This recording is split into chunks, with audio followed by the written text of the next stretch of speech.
Buenas tardes. Muchas gracias por acudir a esta convocatoria. La Biblioteca Nacional, como saben, ha organizado con colaboración del Teatro Real una pequeña exposición sobre el Orlando Furioso al hilo del estreno en el Teatro Real de la ópera Alcina de Händel. Hemos contado también que está con nosotros con la colaboración del Instituto Italiano de Cultura para esta exposición y hemos contado con el mejor conocedor en España del Orlando, que es José María Micó, que lo ha traducido recientemente y que nos va a hablar hoy del Orlando.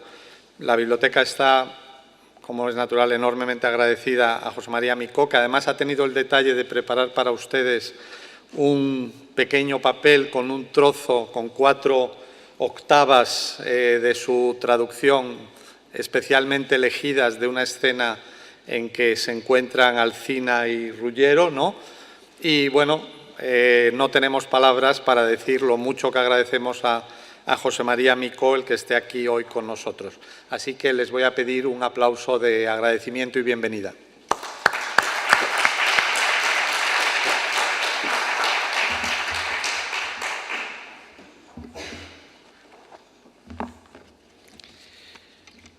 Muchas gracias y buenas tardes. Para mí es una alegría, no solo un honor y un placer, como suele decirse, sino una alegría personal estar aquí en la Biblioteca Nacional hablando de uno de los libros de mi vida, porque el Orlando Furioso fue, lo dije al poner una nota en la traducción cuando la terminé, un trozo de mi vida. Pocas veces creo que esa expresión en mi caso ha tenido tanto sentido. Por tanto, gracias a Carlos Alberdi por la invitación, gracias a Gemma Hernández Carralón por la invitación también y por la organización de esta exposición, que si no han visto les aconsejo que vean porque tiene muchísimas cosas interesantes, algunas que yo sabía y también unas cuantas que yo ni sabía ni había visto.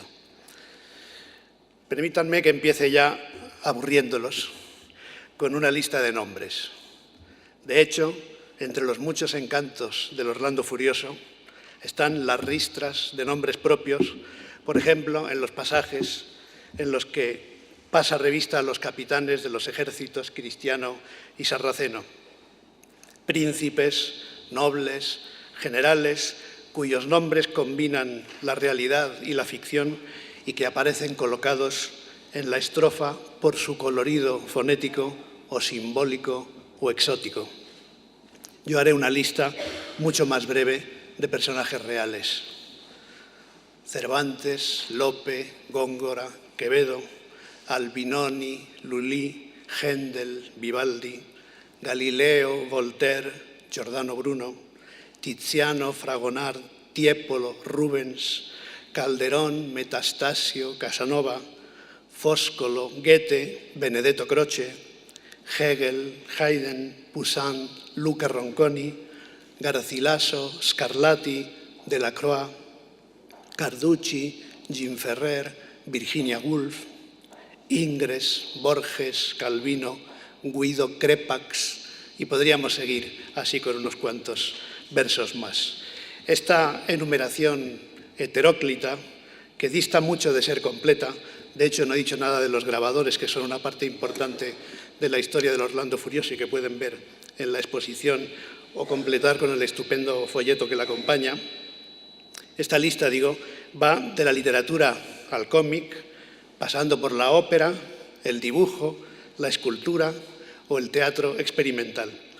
Y recoge nombres de creadores que solo pueden estar juntos por una única razón que todos tuvieron en común, su admiración por el Orlando Furioso.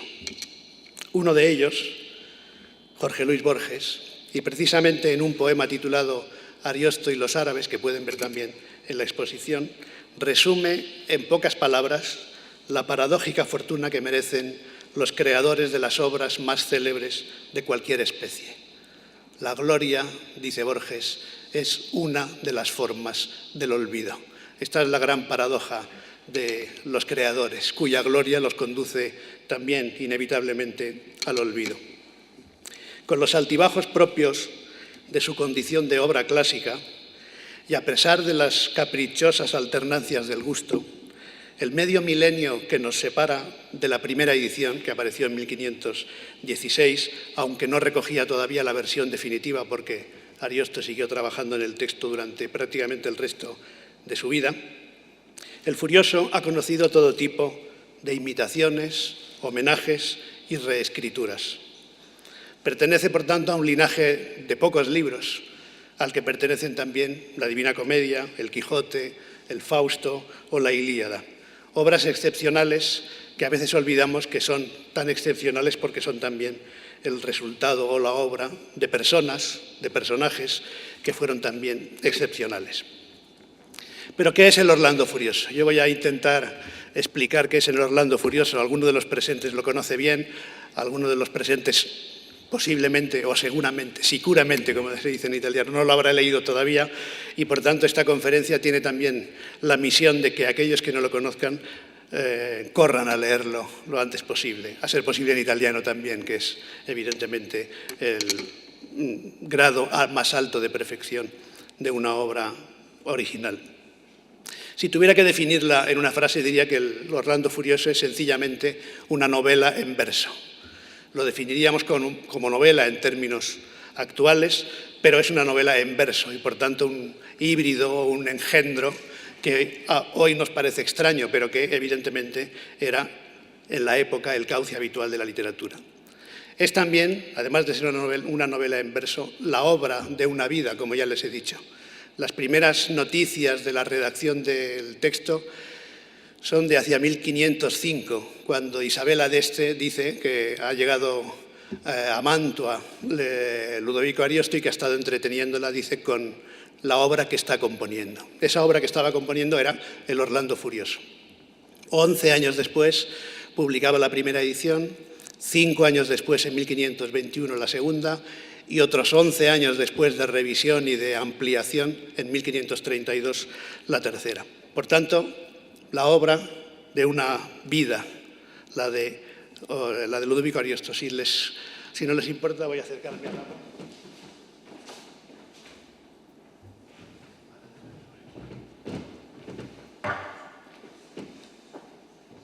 No es que me haya escapado. Agradezco también la presencia de aquellos que están en su casa viéndonos en streaming o por internet, o de esa manera que recoge una expresión que para mí es desasosegante, en tiempo real, a aquellos que nos están viendo en tiempo real, como si este no lo fuese, ¿no? O si aquel lo fuese también. Bueno, decía, una novela en verso, la obra de una vida, y evidentemente está insertada en un ciclo. Verán que la exposición está presidida por una frase de Ítalo Calvino que es acertadísima, como definición del Orlando Furioso. Un libro que se niega a comenzar y que se niega a terminar. Es una buena forma de expresarlo. Podríamos decir también un libro que no tiene ni principio ni fin. Y esto hay que entenderlo un poco y forma parte de las razones de su fama, porque el Orlando Furioso pertenece en realidad a un ciclo. Forma parte, como dirían algunos, de un macrotexto. No es un texto individual, sino que forma parte de un macrotexto compuesto por miles y miles y miles de páginas, algunas de ellas escritas con mucha anterioridad, siglos antes. Quizá las páginas más importantes en las que empieza este ciclo son la Chanson de Roland, son las de la Chanson de Roland, también un texto épico francés en verso, y el Orlando es un eslabón más, uno de los más dorados, podríamos decir, en esa cadena. Y es un libro que tampoco termina, porque evidentemente el ciclo lo sobrevivió, permitía, y no solo permitía, sino que en cierto modo alentaba las continuaciones. El Orlando Furioso contiene un desafío que Cervantes entendió muy bien al citar ese verso: forse altro canterà con miglior plettro, que es el final de la primera parte del Quijote. Es decir, que la idea de continuación de un ciclo potencialmente infinito es uno de los elementos de la poética del Furioso. Por tanto, novela en verso, obra de una vida, no empieza y no termina, porque Ariosto continúa en realidad el hilo de un poeta anterior, Mateo María Boiardo, y porque el final no es tampoco una conclusión. Hay un final que es parcial, con la muerte de Rodomonte, pero evidentemente luego hay otras cosas que Ariosto no cuenta y que están implícitas en el texto. Por ejemplo, todo el elemento simbólico de la relación entre el personaje de Ruggiero y la familia d'Este. Este elemento panegírico y épico. Y por tanto pertenecía a un género, podríamos decir la narración caballeresca en verso, y esto lo emparenta por lo primero, literatura de caballerías con el Quijote, pero también a una moda. Esta fue otra de las cosas que a veces ayudan a los autores, ¿no? ¿Por qué son tan grandes? Ariosto nació en Reggio Emilia, pero pasó casi toda su vida en la corte de Ferrara, y podría decirse que en aquel momento Ferrara era la capital de la literatura europea, y en particular la capital de la literatura de ficción, podríamos decir. Un gran historiador, Jacob Burckhardt, la definió como la primera ciudad moderna de Europa. Y allí estaba Ariosto como funcionario, en realidad, de la corte, que había recogido el testigo de la excelencia literaria de la corte de los Medici en la segunda mitad del 480. Ferrara venía a cumplir en aquellos años ese papel y Ariosto estaba allí. Y el Orlando Furioso es también, en cierta medida, una obra de encargo. Era literatura de moda, gustaba en la corte, empezaba a tener un éxito comercial y Ariosto, un poco por voluntad propia y un mucho posiblemente también inducido por ese ambiente cortesano de la literatura de aquellos tiempos, escribió en un género de moda esta gran novela en verso. Por tanto, es importante tener en cuenta que el Orlando nace bajo el signo de la infinidad potencial, que nace bajo el signo de la reescritura, es imitación o continuación y por tanto permite continuaciones e imitaciones. Y luego hay que añadir un elemento fundamental, naturalmente, para un poeta. He dicho novela en verso y a veces nos olvidamos de la segunda parte. El Orlando Furioso son, dicho así, grosso modo, 40.000 versos. Casi 40.000 versos, casi 5.000 octavas. En estos papelitos que les han repartido tienen 4 octavas de una escena famosa de Alcina y luego otra pequeña muestra, pero en total son 36 octavas lo que tienen. Imaginen hasta 5.000 octavas lo que supone el texto del Orlando Furioso. Ahí hay efectivamente la posibilidad de introducir muchas cosas muy diferentes. Pero hay un elemento de unidad que es fundamental y que será el gran cambio, quizá con respecto a Cervantes, que es la octava. Porque uno de los principales elementos de cohesión del Orlando Furioso es precisamente esa octava, la estrofa, una estrofa cerrada que ya tenía mucha tradición en la literatura, tanto culta como popular en italiano, porque la unidad de un poema, por más desmesurado que sea, como lo es el Orlando Furioso, solo puede alcanzarse poéticamente. El macrotexto de la épica italiana había establecido una alianza indivisible con la forma estrófica de la octava, que algunos de ustedes conocerán, es una estrofa de 8 endecasílabos con rima consonante A, B, A, B, A, B, C, C. Esa es la rima original de Ariosto. Ariosto enriqueció las probadas virtudes narrativas de la octava con una prodigiosa atención a sus posibilidades líricas. Esa dualidad es, naturalmente, eco de la tensión primordial entre armas y amores. Es una de las cosas que funde Ariosto, siguiendo en esto el ejemplo de Boiardo en el Orlando Furioso, la fusión entre armas y amores. Pero no se limita a reflejarla ni a fundir la doble tradición previa de la estancia, de la estrofa en Italia. El poeta dispone los endecasílabos con variados alardes de simetría y concibe las octavas como artefactos autónomos que, más allá de su variopinta función y de su eventual engarce con las estrofas contiguas, están trabajadas como primorosas teselas de un mosaico inmenso.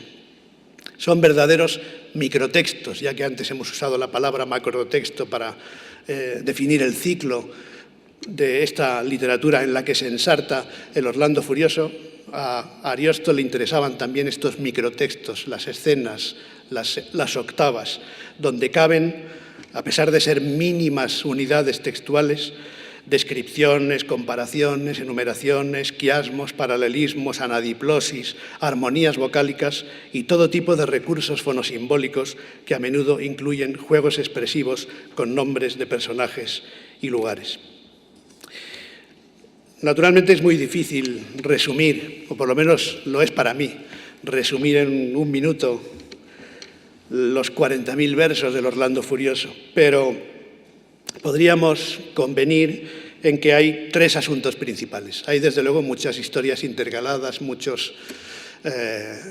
porque es, por usar la frase cervantina, como un jardín de senderos que se bifurcan, y esta imprevisibilidad, esta indeterminación de la acción es evidentemente una de las claves de la poética de Ariosto. Puede pasar cualquier cosa en cualquier momento y el narrador, llamémosle Ariosto, puede interrumpir cuando quiere una acción en el momento de más intensidad y luego ir a otro personaje y estar 5, 6.000 o 7.000 versos hablando de otra cosa para después volver al personaje que ha dejado unos cantos atrás, creando con esto, evidentemente, el deseo de saber más en un momento en que la atención de la literatura no era siempre, de los lectores, no era siempre fácil de captar a través de la lectura y a veces se captaba desde otro punto de vista, con recursos orales, por ejemplo. Diría que son tres los asuntos principales que vertebran la acción. El amor de Orlando por Angélica. Orlando es el personaje principal, el que da, digamos, el nombre a ese ciclo, por eso la chanson de Roland, Orlando enamorado de Boiardo, Orlando furioso y otros Orlandos que vendrán después, incluso algunos de carácter burlesco. Pero este es el elemento principal, el amor de Orlando por Angélica. Orlando es un caballero cristiano, un paladín cristiano, el más valeroso de todos, y Angélica, hija del rey del Catay, por tanto la princesa del Catay, la China o el Japón, se podría decir. Aquí cualquiera de los dos valdría en este caso, en cualquier caso de un imperio de Oriente, a la que desean todos los hombres de su tiempo, sean cristianos o sarracenos, todos están enamorados de Angélica, que lo que va haciendo, como dice Calvino, es huir durante todo el poema. Va huyendo de todos sus pretendientes hasta que deja de huir y consigue, digamos, sus favores amorosos, pero también sus favores sexuales, un soldado raso que se llama Medoro. Esta es la trama principal, luego veremos algún detalle más concreto. Por tanto, la historia de Angélica y Orlando, el amor de Orlando por Angélica. Esto en un contexto que ya no es histórico en realidad, porque era una convención también literaria, en el contexto de otra cosa infinita, la guerra entre cristianos y sarracenos, en la literatura y en este caso también en la realidad de aquel tiempo y en concreto en el supuesto asedio por parte de los sarracenos de la ciudad de París, con Carlomagno que intenta que sus caballeros venzan a los sarracenos y Orlando se despista con estas cosas y ese es uno de los problemas. Y luego hay otra trama, una tercera trama muy importante también amorosa, que es el amor entre Ruggero y Bradamante. Y Ruggero, inicialmente sarraceno, pero que se convertirá, ama a Bradamante, cristiana, en cierto modo es la pareja inversa de Orlando y Angélica, y Ludovico Ariosto usa a Ruggero como símbolo del inicio de la casa d'Este, y por tanto hay un elemento épico aquí que es muy importante tener en cuenta, como está en la Ilíada, como está en la Odisea, como está en la Eneida de Virgilio, de establecer un linaje ideal que entronca con la historia presente, un tiempo mítico del pasado que entronca con la historia presente. Y el personaje clave desde este punto de vista, que es fundamental para entender la función panegírica del Orlando Furioso, es Ruggero. Pues bien, esto es lo que dicen lo que declaran las primeras estrofas, cuando dice que va a cantar Le donne i cavalier l'arme gli amori, que es un verso que ningún italiano deja de recordar continuamente y que además va muy bien para enseñar los artículos en italiano, porque están en 4 formas diferentes. Le donne i cavalier l'arme gli amori. Y dice que contará las audaces y corteses empresas de aquel tiempo en que los moros dieron guerra a Francia, el asedio sarraceno a la ciudad de París.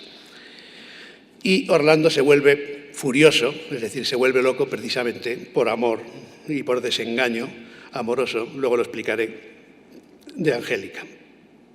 Dentro y alrededor de esos tres núcleos, Orlando y Angélica, la guerra entre cristianos y sarracenos, Ruggiero y Bradamante, les espera a aquellos que la lean, y me espera a mí porque espero releer también el Orlando Furioso algún día, volver a él gracias a la Biblioteca Nacional, pues nos espera un sinfín de escenas memorables.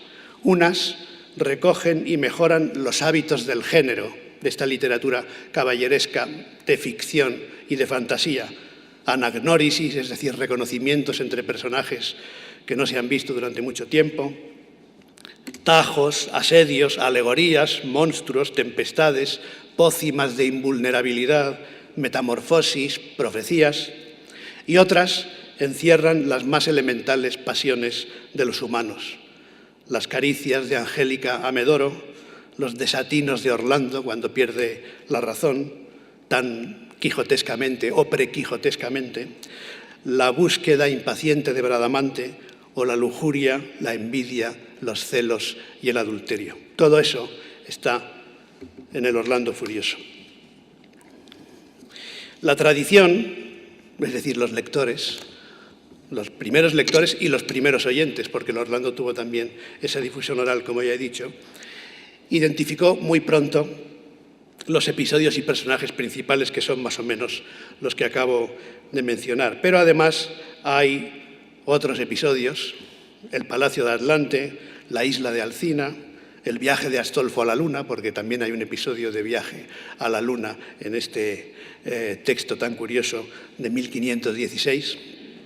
Y luego un aspecto, luego insistiré en Cervantes, enseguida insistiré en Cervantes, que también prefigura ese feminismo cervantino del que muchas veces se ha hablado, que son los personajes femeninos. Hay muchas mujeres bravas, como dirían los hombres del siglo de oro.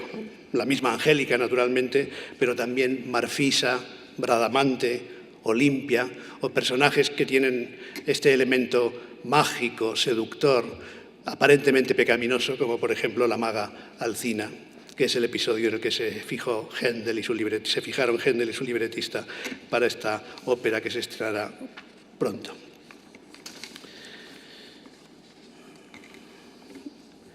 Como les han dicho, he preparado un par de textos, un pequeño regalito. Uno es un tríptico y otro es un díptico. En el tríptico tienen, y así podemos ver algunas de las maravillas del Orlando Furioso, aunque sea con una mediación no tan maravillosa, porque evidentemente no es lo mismo leer Ariosto en italiano que leer al traductor de Ariosto o leer Ariosto traducido.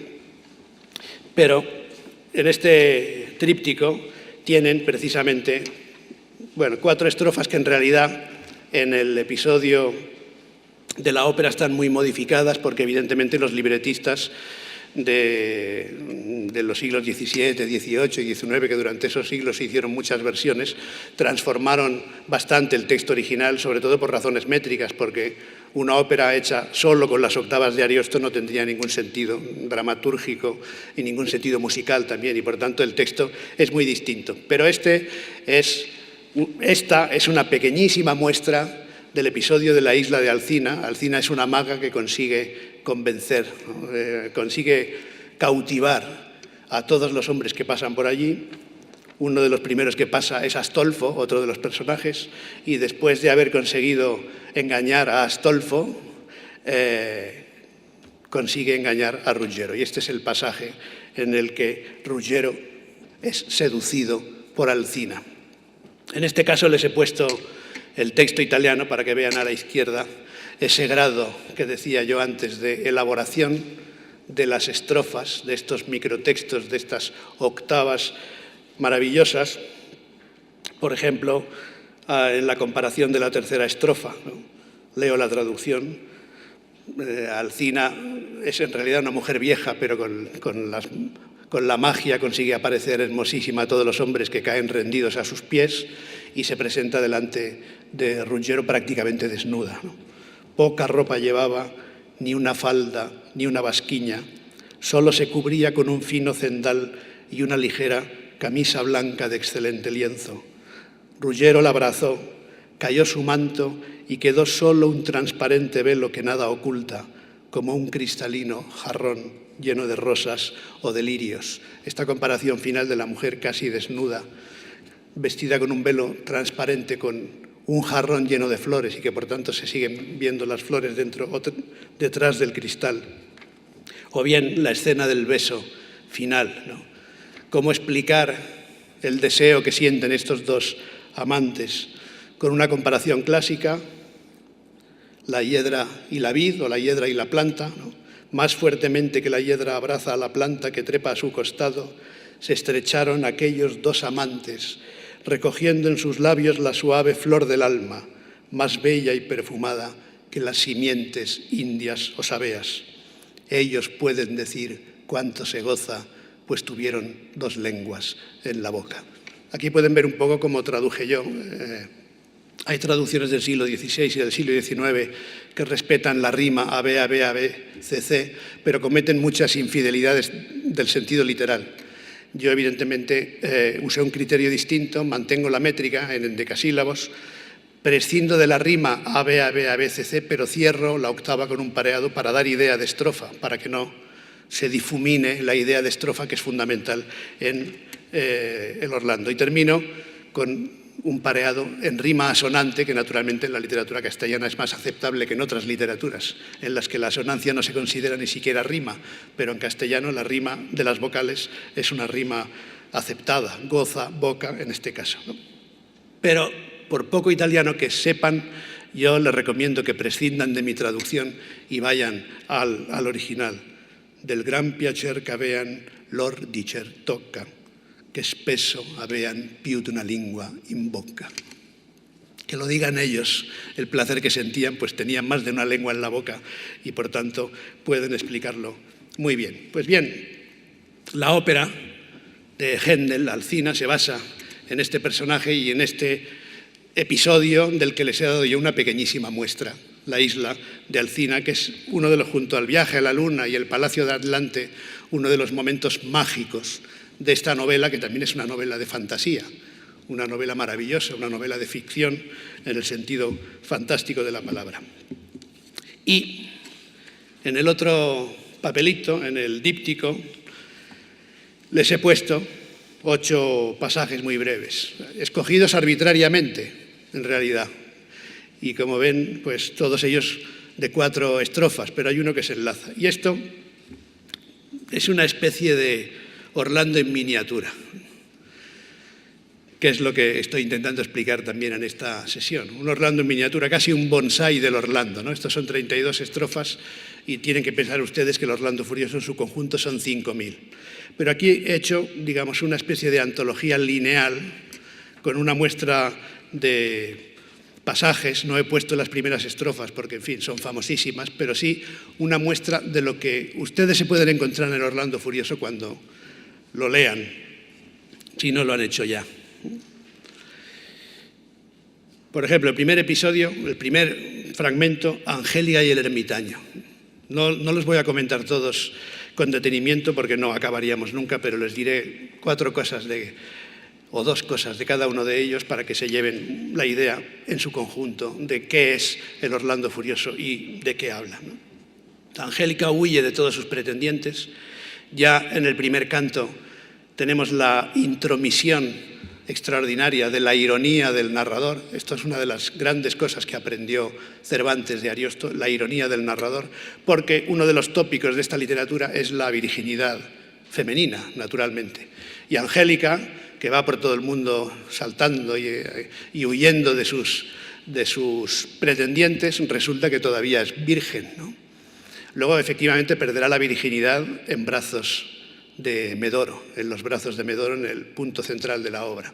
Pero siempre está esta ironía con respecto a la virginidad de Angélica. ¿Cómo puede ser que ha viajado tanto, se ha movido por tantos países, la pretenden tantos hombres y aún conserva la flor? Y Ariosto escribe casi juntas 2 octavas maravillosas, una para hablar de la virginidad, la virginella es simile a la rosa, dice. Y enseguida dice, bueno, pero esto es muy raro, yo no sé si será verdad, pero en fin, me lo creo, dice el narrador, porque parece verosímil, pero bueno, no deja de ser extraña, ¿no? Esta ironía del narrador, esta desconfianza con respecto a las informaciones que le llegan, porque al fin y al cabo hay como historiadores anteriores que cuentan esta historia, el arzobispo Turpin, por ejemplo, y Angélica consigue evitar a todos sus pretendientes. Y se encuentra con un ermitaño, llegamos a este 8º canto, ha pasado ya el episodio de la isla de Alcina, que está en los cantos 6 y 7, y es tan hermosa Angélica que hasta el ermitaño tiene tentaciones de abusar de ella. Y esta es la escena de este primer pasaje. Si les gusta la pintura de Rubens, quizás recuerden que hay un cuadro de Rubens que se refiere exactamente a esta escena. Se ve al ermitaño vencido sobre la mujer desnuda, que es Angélica, una mujer típicamente de los cuadros de Rubens, pero hay una mujer desnuda y un ermitaño que se le acerca lujuriosamente. Pues bien, aquí Ariosto nos cuenta con humor lo que pasó. No se piensen que me interesan solo los pasajes picantes, hay otros de otro tipo. Pero estos pasajes son los que no están en las primeras traducciones, ni en las traducciones del siglo XIX, que muchas veces o los eliminaban directamente o los edulcoraban. Y aquí Ariosto nos dice con mucha gracia que por más deseo que tenía el ermitaño, pues estaba tan desentrenado y era una persona tan mayor que no pudo cumplir con su obligación, digamos, ¿no? Y lo hace con unas comparaciones muy divertidas. Si tienen un momento, se lo leen. La segunda escena, Orlando contra la horca. Está aquí como muestra de otro tipo de escenas que son muy frecuentes en el Orlando Furioso. Batallas singulares entre caballeros o batallas extrañas entre hombres y monstruos. En este caso, la horca. Y además es un episodio que en cierto modo se repite porque hay muchas simetrías dentro de la obra y en un caso es Ruggiero quien libera a Angélica. Esto tiene bastante tradición iconográfica también, por ejemplo de Ingres, y aquí es Orlando que lucha contra la horca. El pasaje siguiente. Simplemente casi me conformaré con mencionarlos y decir una cosa muy rápida porque se trata de hacerse una idea de lo que es el Orlando Furioso. Este es uno de mis pasajes preferidos de todo el Orlando, o mejor dicho, de uno de los motivos preferidos de todo el Orlando, que se puede resumir con una frase del propio Ariosto en su poema, que es la bontà dei cavalieri antiqui, o gran bontà dei cavalieri antiqui, dice, ¿no? Qué gran virtud de los antiguos caballeros. Naturalmente, uno de los temas del Orlando Furioso y que llega a Cervantes es la virtud de la vida caballeresca, de los paladines, de los héroes caballerescos, en un tiempo en que todavía no se han inventado o no se ha generalizado el uso de las armas de fuego. Este es un gran tema ariostesco y cervantino, y en el que, por tanto, los combates eran combates de igual a igual, no como después de la invención de la pólvora en tiempos en los que un cobarde con una escopeta puede matar a un héroe, ¿no? Incluso a traición. Por tanto, uno de los temas del Orlando Furioso es la caballerosidad y, por tanto, el respeto entre los guerreros, aunque sean enemigos acérrimos, como los cristianos y los sarracenos lo eran. Aunque evidentemente el sarraceno es el enemigo, hay también una especie de maurofilia en Ariosto que es muy interesante desde el punto de vista ideológico y literario. Y las circunstancias actuales han hecho que esta escena sea, en cierto modo, trágica en estos días en que Damasco no es precisamente esto, ¿no? Pues aquí tenemos una escena en que describe un torneo en Damasco y es la entrada de los paladines a ese torneo, un combate, una serie de combates singulares entre grandes caballeros que se tiene que realizar en Damasco. Y aquí las estrofas, créanme si se lo digo, las estrofas llegan a un punto de musicalidad, de perfección, de simetría de los versos verdaderamente extraordinaria. Yo aquí hice lo que pude, por ejemplo, usando excepcionalmente alguna rima en esta segunda estrofa que ven aquí. En sus palcos las damas lanzan flores albas y rojas a los justadores, mientras ellos al son de las trompetas dan a caballo saltos y corbetas. Buenos o malos caballeros, todos quieren lucirse y pican de mil modos. Unos se llevan vivas y alabanzas y otros 1000 gritos y secretas chanzas. Bueno, y llegamos al centro del Orlando Furioso, que incluso es el centro también de este díptico que les he dado. Y aquí en realidad no son 4 estrofas, como verán, sino 8 que van seguidas. Este es el punto crucial que justifica en cierto modo el título.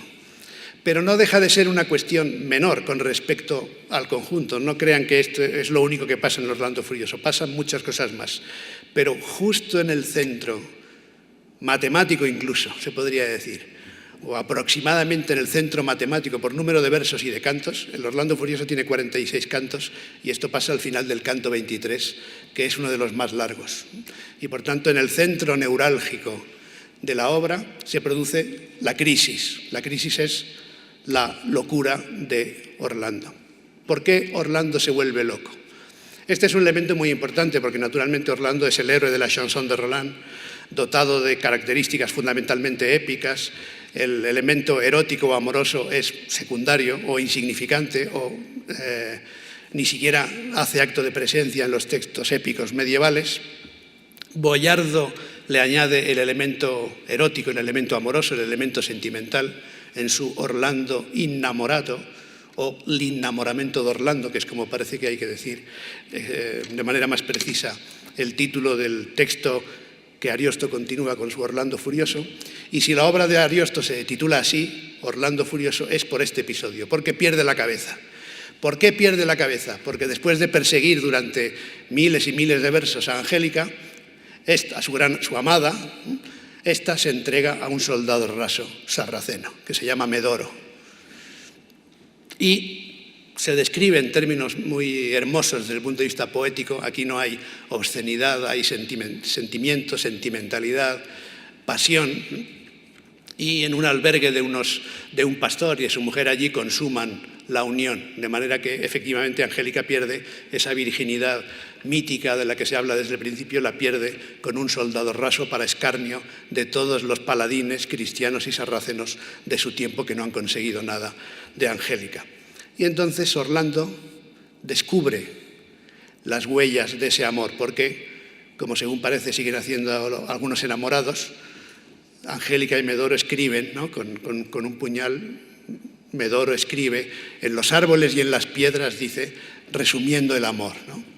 Entonces llega Orlando en su persecución de Angélica y se encuentra esas inscripciones. Esto también es un elemento interesante porque, como en el caso de Don Quijote, es la lectura, en cierto modo, la que provoca la locura, ¿no? Y además una lectura muy particular porque nos dice el narrador, digamos Ariosto, bueno, estaban en árabe esas inscripciones porque las ha escrito Medoro, pero bueno, Orlando sabía el árabe también porque había viajado mucho y había tenido trato, etcétera. Nos sitúa en esa verosimilitud. Y Orlando es tan ingenuo que cree que Medoro es el mismo, que es un seudónimo que Angélica le atribuye, ¿no?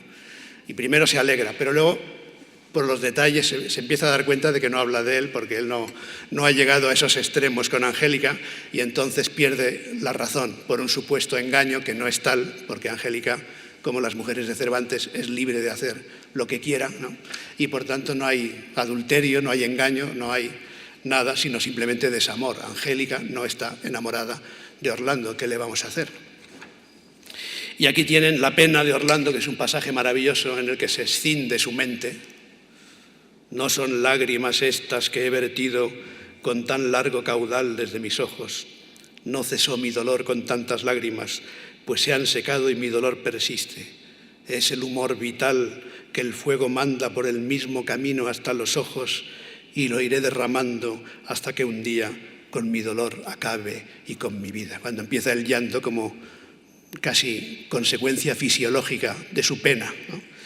Y ya en la última estrofa que tienen aquí, no soy yo, no lo soy el que parezco. Orlando ya está muerto y enterrado, ¿no? Este es el núcleo en el que se produce la crisis. Y luego en las estrofas siguientes, en el pasaje que he titulado La locura de Orlando, tienen las 4 octavas siguientes donde Ariosto describe las locuras que empieza a hacer, ¿no? Esto también Cervantes se acuerda de esto en Sierra Morena, cuando Don Quijote quiere hacer algunas locuras también y hace zapatetas y otras cosas, ¿no? Y esta locura de Orlando es, digamos, ya el gran problema de la segunda parte. ¿Qué puede hacer la cristiandad para vencer a los sarracenos si su mejor paladín se ha vuelto loco, ha perdido la razón, ¿no? Y aquí entran los demás caballeros, entre todos uno que se llama Astolfo, el Astolfo de la isla de Alcina, que ha precedido a Ruggiero, digamos, seducido en la seducción de Alcina. Y para que vean el tipo de cosas que cuenta Ariosto, resulta que en la luna van a parar todas las cosas que se pierden en la tierra.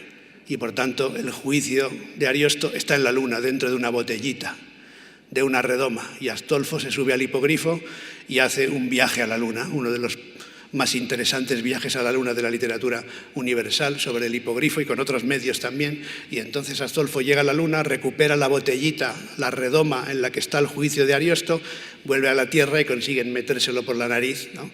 Y Orlando recupera su juicio y por tanto puede ayudar de nuevo a la cristiandad y a los ejércitos de Carlomagno en su lucha contra los sarracenos. Ese tipo de cosas pintorescas pasan en el Orlando Furioso. El otro pasaje, La reina y el enano, no lo voy a leer, léanlo en la intimidad de su casa, pero está aquí como muestra de lo que en términos cervantinos podríamos llamar novelas intercaladas, ¿no? Hay tantas historias en el Orlando Furioso, hay cientos de personajes, varios cientos de personajes. Ya los principales, los que tienen protagonismo en la acción, son pues seguramente una treintena larga de personajes importantes que tienen protagonismo en la acción. No tienen todavía esa descripción psicológica que tendrá luego, por ejemplo, en manos de Cervantes. Son personajes más arquetípicos, más elementales, pero muchos de ellos tienen mucho protagonismo en la acción. Además de eso, como en el Quijote, hay algunas historias intercaladas que no vienen al caso, narraciones que se cuentan, casi facecias, chistes, ¿no? Y esta es una de las más interesantes. Tienen aquí una pequeñísima muestra porque pertenece al canto 28 que alguno de los traductores castellanos, por ejemplo el conde de Cheste en el siglo XIX, sencillamente eliminó. Quitó completamente el canto 28 y con los cantos, con algunas estrofas del canto anterior y del siguiente, creó un falso canto 28. Pero eliminó todo este pasaje, que es un pasaje muy obsceno, pero muy divertido, que cuenta, viene a ser una especie de historia de Don Juan Tenorio y Diego Mejías, ¿no? Pues en fin, una historia de dos hombres seductores, los hombres más hermosos de su tiempo, que se hacen amigos, Giocondo y Astolfo. Astolfo es otro, fíjense si hay personajes que a veces Ariosto usa 2 veces el mismo nombre, refiriéndose a 2 personajes distintos. Astolfo, el de la acción principal, el que viaja a la luna, y este Astolfo, que es otro, que no tiene nada que ver, es una narración intercalada. Pero es una historia muy divertida. 2 amigos que son los hombres más guapos de su tiempo, uno de ellos es rey, Astolfo, se hacen amigos porque Astolfo quiere conocer a ese hombre tan hermoso como él, y lo llama a su corte. Pero Astolfo, antes de ir a la corte, Giocondo, antes de ir a la corte de Astolfo, se entera de que su mujer lo engaña, a pesar de que él es muy hermoso. Y entonces llega allí a la corte de Astolfo completamente demacrado. Y Astolfo dice, este es el hombre más guapo como yo, pues no lo puede ser, ¿no? Y ahí empieza una peripecia que en realidad es sentimental. Acaban en España, en Valencia concretamente, y acaban compartiendo a una chica valenciana que además, naturalmente, los engañará a los dos, ¿no? Porque tiene un noviete. En fin, este tipo de cosas se cuentan y esta es la escena en la que Giocondo, estupefacto, se da cuenta de que a Astolfo también lo engaña. La reina engaña a su marido, el rey, y además con un enano. Pero en el Orlando Furioso hay también esta sentimentalidad a flor de piel que pueden ver, por ejemplo, en el llanto de Flor de Lis. Otra de las parejas del Orlando Furioso es esta de Flor de Lis y Brandimarte. Flor de Lis está buscando también, intentando durante miles y miles de versos reunirse con Brandimarte, cree que la ha abandonado, cree que ha muerto, y este es el lamento de Flor de Lis, que es uno de los más bellos pasajes de la parte final del Orlando Furioso. Ay, decía, ¿por qué, mi Brandimarte, te dejé partir solo a tal empresa?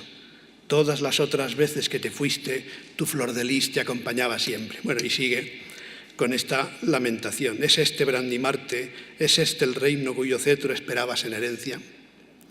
Y el último pasaje, la muerte de Rodomonte, son sencillamente las 4 últimas octavas del Orlando Furioso, en su versión definitiva, en 46 cantos. Estos son los últimos versos del Orlando Furioso. Bien, esto es más o menos el Orlando, pero evidentemente hay que hablar también un poco de su influencia literaria, de la herencia. Intentaré hacerlo muy escuetamente porque recuerdan la lista de nombres que les he dado al principio. Imaginen lo que supone la música de Haydn, de Händel, la pintura de Rubens, la poesía de Pérez Gimferrer, los cómics de Guido Crepax, ¿no? Todo eso da para mucho, evidentemente. Pero me centraré en la influencia literaria con esos 4 grandes nombres que he citado al principio: Cervantes, Lope, Góngora, Quevedo. Ahora que estamos en celebraciones cervantinas también y que aquí en la Biblioteca Nacional se están haciendo ya y se harán más actividades, tanto en el 15, por el cuarto centenario de la publicación de la segunda parte, como en el 16, el cuarto centenario de la muerte de Cervantes, quizá valga la pena que yo intente resumir hasta qué punto el Orlando Furioso es importante para Cervantes. La relación entre Cervantes y Ariosto merece efectivamente un comentario aparte, porque puede abordarse desde ángulos y con intereses tan diversos como los de inventariar las fuentes literarias, comparten muchas fuentes literarias ambos textos, identificar los procedimientos narrativos, esta ironía del narrador, estas interposiciones de otros narradores, Turpín en el caso de Ariosto, Cide Hamete Benengeli, que les sonará como historiador arábigo y uno de los suministradores de información en el caso del Quijote. Aquilatar el peso sobre el romanzo en los orígenes de la novela, contrastar la calidad y aun la calidez de la ironía como procedimiento literario, o registrar los muchos latiguillos ariostescos que aún restallan en el Quijote. En el Quijote hay una docena de frases que Cervantes toma directamente, frases que ya eran célebres en italiano y que Cervantes toma directamente de Ariosto. Ya en la Galatea, el primer libro publicado por Cervantes, definió a Ariosto como el divino Ariosto, mientras que Petrarca era el conocido Petrarca y Dante el famoso Dante, ¿no? Conocido Petrarca, famoso Dante, divino Ariosto. Y hay influencia del autor italiano en varias obras también, pero me centro en el Quijote. Evidentemente no se puede hablar de influencia directa ni de fuente, porque el Quijote es una obra tan atípica también que no se puede decir que tenga un modelo concreto o directo, ni que continúe nada tan claramente como continuaba Ariosto los textos anteriores.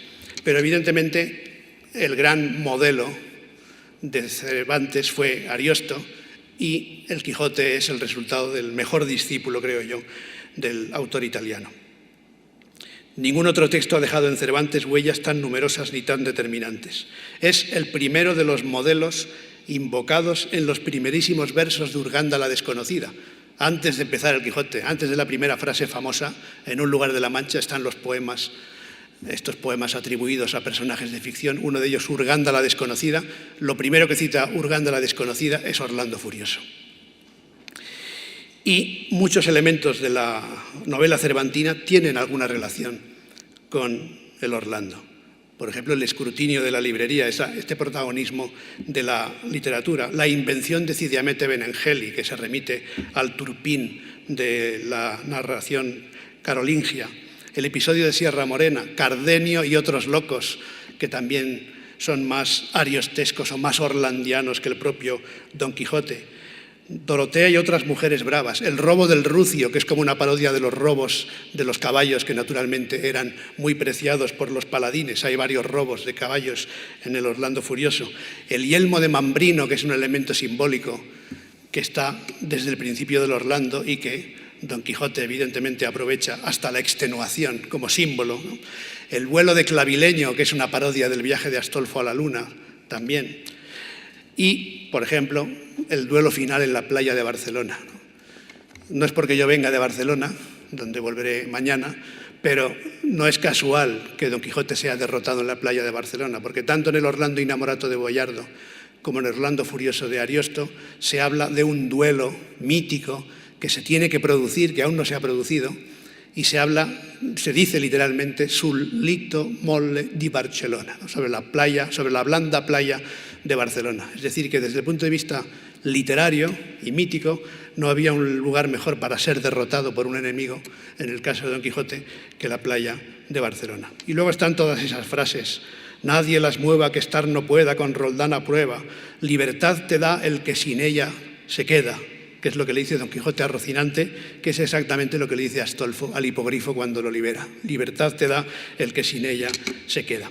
Incluso, fíjense, y es el último detalle que diré, la primera edición de Don Quijote tiene muchas erratas, que fueron corregidas en la segunda, en parte con la intervención del propio Cervantes, la segunda, que es también de 1605. Pues hay 2 erratas de la primera edición que se pueden corregir con el Orlando Furioso, porque dice punta del pie y por las señales que halló en la fortuna, y debía decir planta del pie y fontana, no punta sino planta, y no fortuna sino fontana, fuente, que es lo que dice el Orlando Furioso. Luego estas cosas se corrigieron en la segunda, pero se podían haber corregido con el Orlando Furioso, porque alude a pasajes concretos.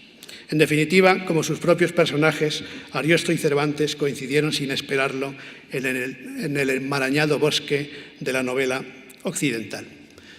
Pero bueno, también hay que ser justos. Hay una diferencia fundamental entre Cervantes y Ariosto, y es un cambio muy importante desde el punto de vista de la historia de la literatura. Lo que era inevitable en 1516, es decir, escribir una novela en verso, usar el verso para la novela, 100 años después Cervantes lo evita. Y este en realidad es el gran cambio, la gran modernidad de Cervantes es renunciar al verso y apostar por la prosa. Una prosa además conversacional, una prosa muy directa, ¿no? Y da esta naturalidad que desde Cervantes tiene la novela moderna y que naturalmente en verso no podía tener, porque desde el punto de vista de la literatura como artefacto era muy distinto.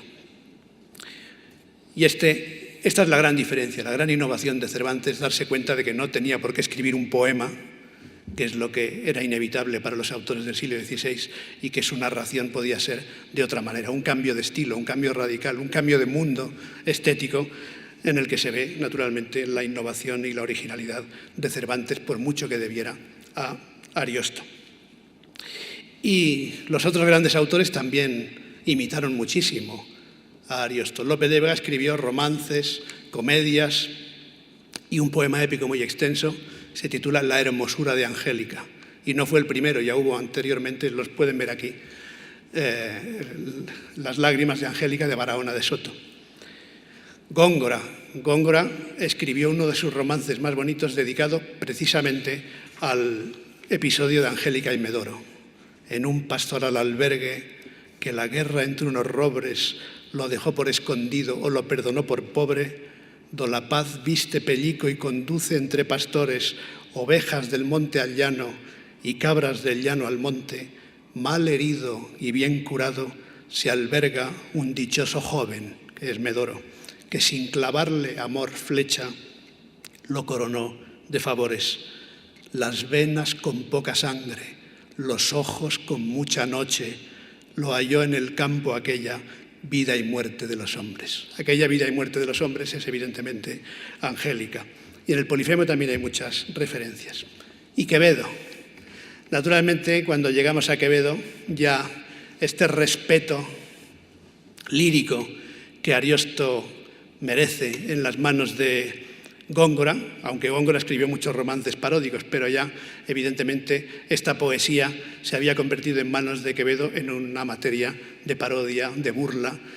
Por ejemplo, se burló del mismo Don Quijote en un poema muy divertido que se titula Testamento de Don Quijote. Si no lo han leído, léanlo. Pues también hay un poema de Quevedo dedicado al episodio de Angélica y Medoro, solo que el contexto es completamente diferente, es desmitificador. porque lo único que mata Medoro son los piojos que lo atormentan. Como es un soldado raso que no ha hecho nada, lo único que mata son los piojos que lo atormentan. Pero como a pesar de ser un humilde soldado raso, ha conseguido acabar con la virginidad de Angélica, se burla de todos los paladines cristianos y sarracenos cuyas heroicas y valerosas armas no han servido de nada a la hora de conquistar a tan deseada dama. Bella reina del Catay, por quien hoy andan enhiestas tanta lanza y tanta pica, le dice. Y mira, vosotros habéis intentado lo que yo, pobre de mí, he conseguido. Y naturalmente el romancero, el teatro. No he mencionado a Calderón bueno, sí, lo he mencionado en los primeros versos, pero también Calderón escribió lo que puede considerarse alguna de las primeras zarzuelas u óperas basadas en la materia del Orlando Furioso. Y esto es, ya termino, no se preocupen, y esto es exactamente lo que podemos definir como un clásico, porque la capacidad de resistencia de los clásicos es tanta que a mí me gusta usar, en lugar de la palabra resistencia, me gusta usar últimamente una palabra distinta que procede de las ciencias de la ciencia de los materiales, y también usan los psicólogos, que es la resiliencia, ¿no? Yo creo que la gran literatura es resiliente más que resistente, es decir, se sobrepone a todo tipo de deformaciones, a todo tipo de esfuerzos, y conserva su temple, podríamos decir, su forma, su capacidad de ser quien es, ¿no?, sin perder su esencia. Los libros que no atinamos a definir satisfactoriamente y que nos salvan de las rutinas del día, aunque sea contándonos las rutinas de sus personajes, forman parte de un territorio sin género en el que la verdad y la mentira no se mezclan, ni se confunden, ni se compensan, ni se alternan, ni se desafían, sino que son sencillamente la misma cosa. Cuando hablamos de literatura no tiene sentido decir si es verdad o mentira, es literatura. La verdad y la mentira son la misma cosa, se funden ahí. Ese territorio, en efecto, se llama literatura. Y el Orlando Furioso de Ariosto tiene un lugar de honor entre ese puñado de libros que merecen ser leídos generación tras generación y que mejoran en cada relectura. En realidad lo dijo también Borges en ese poema, lo pueden ver en la vitrina de la exposición, ¿no? Leer a estos grandes autores es una manera de volver a soñar lo ya soñado. Yo estuve durante 3 años encerrado con el Orlando Furioso. Lo pagué incluso con algún problema no pequeño de salud, traduciendo un texto que en efecto parecía no tener fin. Esos 40.000 versos que no se acababan nunca. Esa gesta de paladines sudorosos y de virginidades imposibles.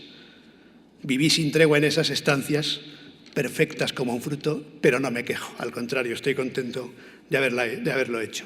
Si dicen que la vida son 4 días, yo digo que la literatura son 4 libros y afirmo que uno de esos 4 libros es el Orlando Furioso.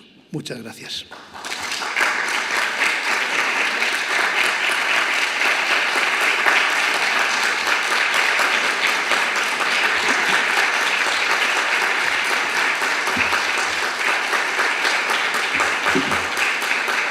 Bien, gracias por su presencia y su paciencia, y creo que hay algún minuto quizá para si alguien quiere hacer alguna pregunta o se ha quedado con alguna curiosidad o sobre el Orlando en concreto, sobre la exposición que ha sido inaugurada esta mañana, pero yo les recomiendo que vayan a verla porque no es fácil ver juntos libros de esa importancia. Aquí están muchas de las ediciones más antiguas.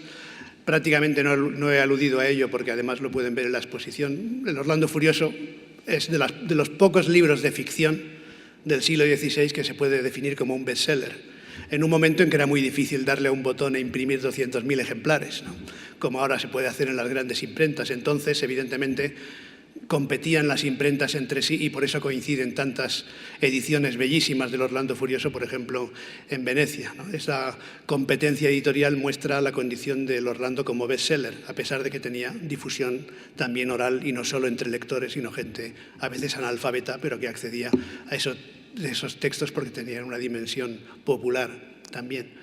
De modo que si alguien quiere preguntar alguna cosa, aquí hay un señor. Le darán un micrófono. Gracias. Muy buena la conferencia, muy Muchas gracias. ilustrada.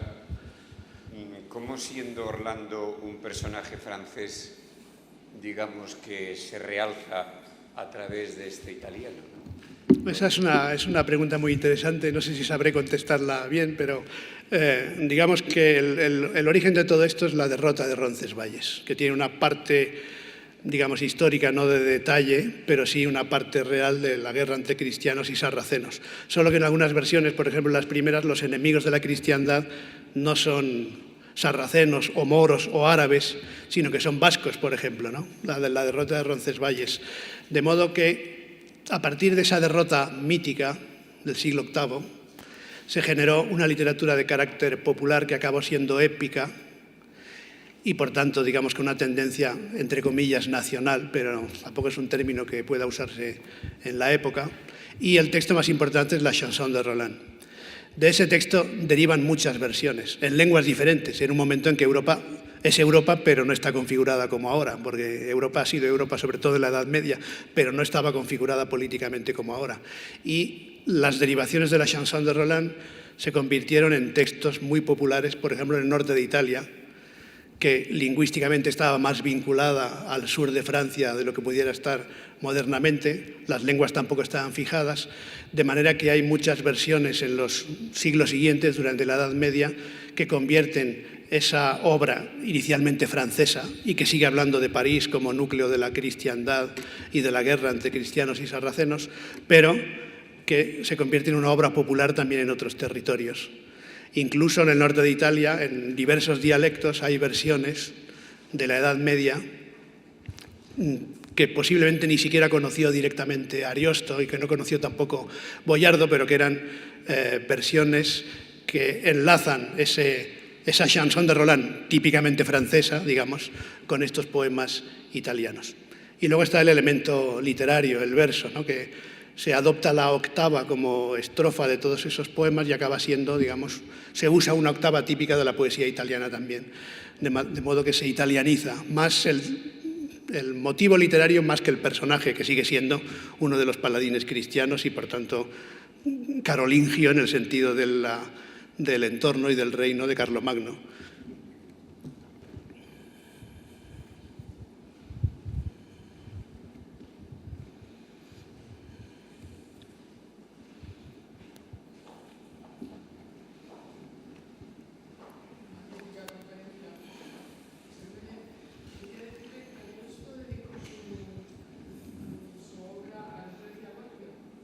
No. Lo que pasa es que aparecen muchos personajes de su tiempo en la obra. Está dedicada en realidad a la familia d'Este, y al contexto de la familia d'Este, que eran, digamos, sus patrones, ¿no? Tanto Alfonso d'Este, con el que tuvo unas relaciones un poco conflictivas en algún momento, como Hipólito d'Este, que era un cardenal, que en realidad el verdadero dedicatario del Orlando Furioso es más bien Hipólito d'Este, pero el contexto social, no solo de Ferrara, sino de otras cortes de Italia, está presente y aparecen muchos personajes históricos allí. De hecho, en los cantos finales, que es una de las cosas que añadió Ariosto en la última versión, vio que tenía que tratar quizá mejor no solo a los de la corte, a los que pertenecían a la corte de este, sino también a otras cortes, pero también a artistas, por ejemplo. Allí aparece Tiziano, aparece Miguel Ángel, aparece Leonardo, mencionados allí, y por tanto es un fresco, por decirlo con una palabra que se usa mucho, un fresco de la cultura y de la política de su tiempo, y aparecen muchos personajes históricos a los que elogia, pero el verdadero dedicatario del Orlando Furioso, si alguno hay concreto, es Hipólito d'Este, el cardenal, y por extensión su familia.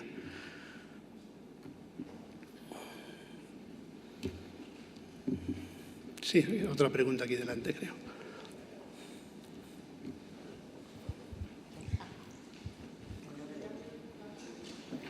Me ha encantado la conferencia. Quería preguntarle que si podría explicarnos más sobre este origen mítico de la familia d'Este, que viene de un musulmán, ¿no? Según quería entender, ¿cómo se explica? ¿Realmente había alguna base histórica o...? No, base histórica muy poca, ¿no? Hay que ponerse un poco en el contexto en el que todo el mundo inventaba un pasado ilustre, más o menos. Pero esto no lo hacían solo los nobles, a veces lo hacía la gente de la calle, ¿no? Por ejemplo, el escudo de armas de Shakespeare, ya que estamos entrando en un año shakespeariano, ¿no? O bien el escudo aparentemente nobiliario de Lope de Vega, ¿no? Del que se burló Góngora, porque puso 19 torres en su escudo, ¿no? Y Góngora le escribe: hermano Lope, bórrame el soneto de las 19 torres de tu escudo, porque aunque todas son de viento, dudo que tengas viento para tantas torres, le dice, ¿no? Y Lope Félix de Vega, Carpio, también venía a decir que él estaba emparentado con Bernardo del Carpio, que en realidad es un héroe mítico que tiene que ver con todos estos, sería el equivalente español, entre comillas también, de este contexto de guerras entre cristianos y sarracenos, un tal Bernardo del Carpio que recordarán por los romances medievales. Por tanto, la invención de un linaje era una cosa relativamente habitual en aquella sociedad, pero era más habitual todavía en los linajes nobles, ¿no? En la Italia de entonces era la Italia de las ciudades-estado, ¿no? Y cada núcleo urbano era en realidad prácticamente un estado, bueno, sin prácticamente, era un estado independiente. Ferrara era uno de esos estados. Y estos intentos de los poetas de corte por relacionar los linajes históricos con un pasado mítico fueron muy frecuentes. En el caso, pero además hay una justificación, podríamos decir, incluso literaria, ¿no? Virgilio, la Eneida, ¿no? de la relación de la guerra de Troya y el origen de Roma, ¿no? O bien las interpretaciones que se hicieron de la égloga cuarta de Virgilio, que no dice nada del nacimiento de Cristo, pero se dio por hecho que la égloga cuarta de Virgilio habla del nacimiento de Cristo cuando está hablando en realidad de otras cosas, ¿no?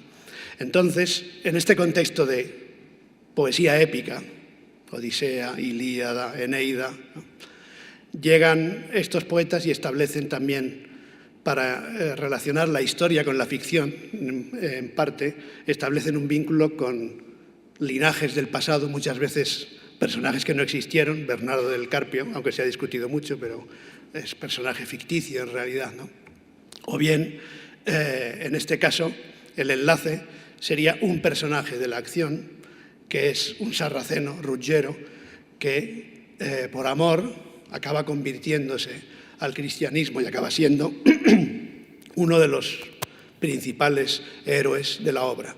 Y no lo explica con detalle, pero viene a decir que simbólicamente este es el origen de la casa del linaje de sus patrones, Alfonso de Hipólito de que era una familia muy antigua, pero evidentemente no tenía esos orígenes. Pero así se da una forma mítica a un origen. Pero sí, Ruggiero es un personaje sarraceno que se convierte al cristianismo y en él pone simbólicamente Ariosto el origen de la casa de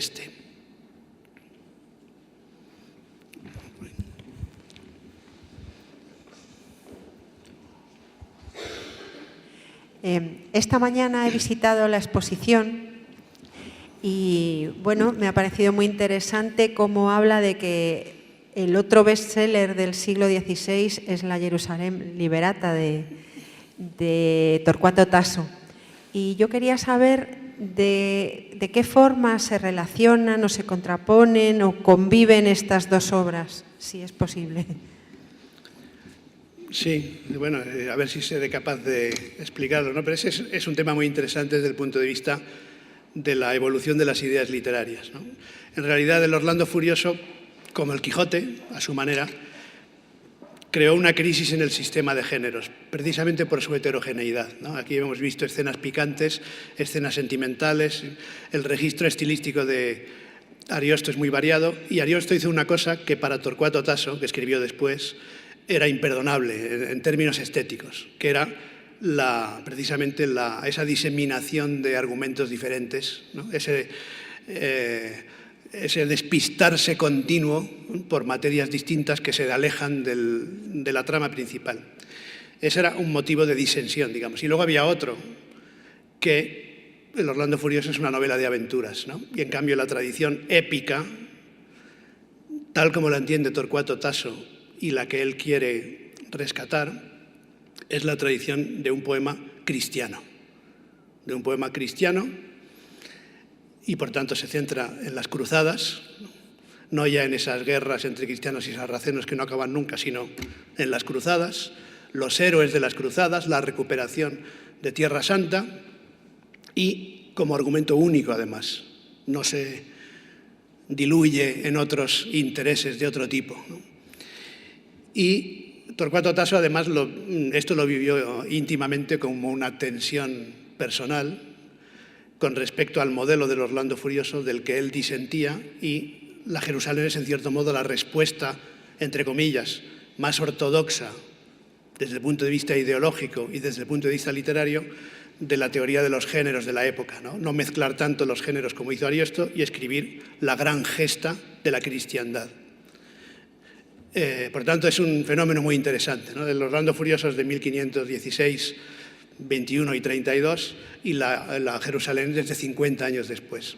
La paradoja es que Torcuato Tasso no quería en realidad publicarla como al final se publicó, con un título que seguramente no era el suyo, Jerusalén liberada, ¿no? La Jerusalem liberata, o también llamado Il Goffredo, por Godofredo de Bouillon, el gran héroe de las cruzadas, que es el personaje central. Y luego Ariosto también introdujo ahí algunos cambios de otro tipo y escribió tratados teóricos para ver si cumplía o no cumplía, pero la diferencia es que Torcuato Tasso quiso enlazar más directamente con la épica clásica, la épica centrada en una reivindicación nacional, o en este caso religiosa, o de la cristiandad, y desde el punto de vista literario tener un tema único y no esa diseminación de temas que caracterizaba la fantasía del Orlando Furioso.